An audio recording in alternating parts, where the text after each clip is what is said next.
Magandang umaga, kumusta po? Narito po ulit ang update natin para sa lagay ng ating panahon ngayong unang araw po ng January 1, 2024 na kung saan sa ngayon ay patuloy pa rin po na lumalakas ang hanging amihan at ito po ay umiihip sa malaking bahagi ng Luzon lalo na po dito sa pinaka-norte at ang shoreline naman ay nasa may Bicol region at ang easterlies ay umiihip dyan po sa may southern Luzon, Visayas at Mindanao at sa ating long range forecast ay nananatili pa rin naman po na walang banta ng bagyo dito sa ating bansa hanggang po sa susunod na 2 linggo. At sa lagay ng ating panahon, ngayong madaling araw ay maayos ang panahon sa malaking bahagi ng ating bansa.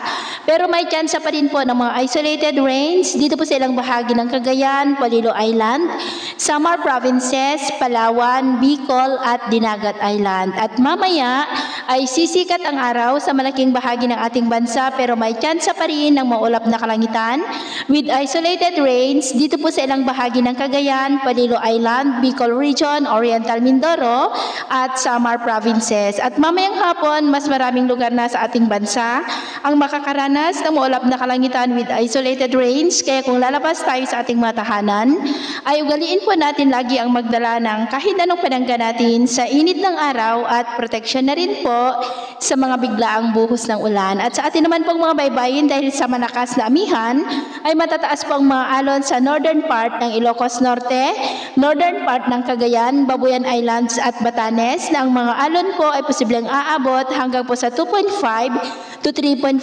meters height. Iwasan muna natin ang papalaot dyan po sa mga may kulay pula para mas makaiwas sa mga sakunang pangkaragatan. So yun po ang latest update natin sa araw na ito. Ako po muli si James na nagsasabing sa kahit anong pagsubok po na darating sa ating buhay, huwag po tayong mawawalan ng pag-asa. Thank you and God bless!